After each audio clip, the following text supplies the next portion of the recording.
tout au long de cet évangile, Jésus insiste qu'on ne se fasse pas remarquer devant les hommes.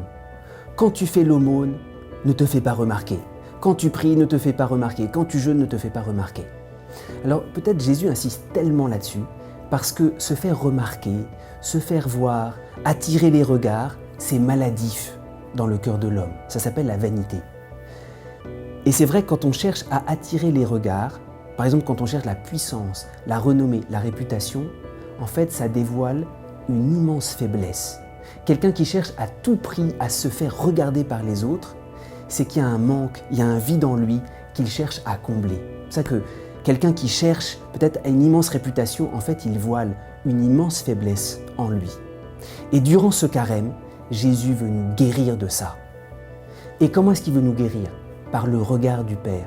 Le Père te voit dans le secret.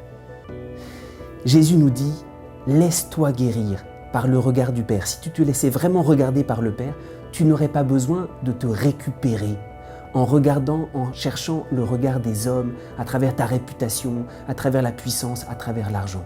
Le temps du carême est un temps de guérison. Et si on rentre vraiment en nous-mêmes, et la grâce nous est donnée pendant ce temps, pour se laisser regarder, pour se laisser bouleverser par l'amour du Père qui est sans condition. Quand on cherche le regard des hommes, il y a un petit peu un échange. Le regard de Dieu, il est sans condition. Il n'a jamais changé. Le carême, c'est aller au désert pour se laisser regarder par Dieu, pour se laisser refaire par Dieu, pour se laisser soigner par lui.